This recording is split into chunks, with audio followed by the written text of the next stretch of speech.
આ મગફળીના ખેતરમાં એ નેદામણ ઘણું ઉગી ગયું છે. તો આ કોટાળી દૂર કરવા માટે આ રીતના નેદવાનું છે. ઘણું ઉગ્યું છે. બીજા પણ આવા ઉગ્યા છે. એ નેદવાનું કારણ એ કે મગફળીનું વાવેતર છે એટલે કોના મૂળિય મજબૂત હોય છે ને આજુબાજુ ફેલાઈ હોય એટલે મગફળીના દાણાનો વિકાસ ના થાય અને મગફળી મર્યું ભાઈ એ છે ના ખેડૂતોને નુકસાન થાય. એટલા માટે ઓની નેદીને દૂર કરવું પડે છે. આવી રીતના તમે જુઓ આખા ઊભું છે આ રીતના નેદવાનું હોય છે. નેદીને એક બાજુ ખેતરના છેડે ભગો કરવાનો હોય છે મિત્રો. એટલે કે મગફળી ચોખ્ખી થઈ જાય અને એનો વિકાસ સારો થાય અને ઉત્પાદન પણ સારું મળે. મિત્રો ફાર્મિંગ વિડીયો છે એટલે વિડીયોને લાઈક જરૂરથી કરજો અને ચેનલને સબસ્ક્રાઈબ કરી અને વિડીયોને શેર કરજો. તો મિત્રો એક બાજુ દવાનો પણ છંટકાવ થઈ રહ્યો છે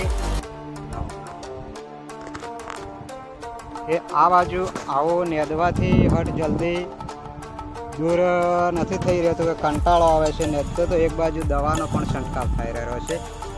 એ ભાઈઓ દવા પણ શોર્ટ એરા છે. જો આ દવાનો છંટકાવ થાય છે. એક ભાઈ ગમે છે દવાનો છંટકાવ કરી રહ્યા છે. જો વિડીયોમાં એન્ડ સુધી લાગ્યા રહેજો મિત્રો. દવાનો છંટકાવ પણ થાય છે એ પણ બતાવું કે આ રીતના ઘણું બધું નેદામણ આ રીતના મોટું જુઓ થઈ રહ્યું છે. એટલે એને ઉખાડી અને એક બાજુ અજીતભાઈ નેદો અમારે અજીતભાઈ પણ નેદી રહ્યા છે. આ બાજુ અડધું નેદેલું છે. આ બાજુ જો આ બાજુ પણ નેદવાનું ચાલુ છે.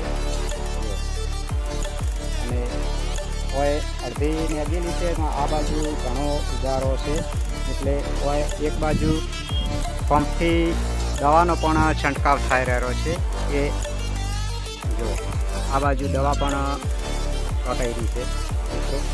એ દવાથી પણ મગફળી એટલે ઊભી રહે અને નુકસાન નથી થતું. અને આ બીજું વધારાનું નેદામણ છે એ દવાના છંટકાવથી બળી જાય અને મિત્રો મગફળી સારી થાય છે.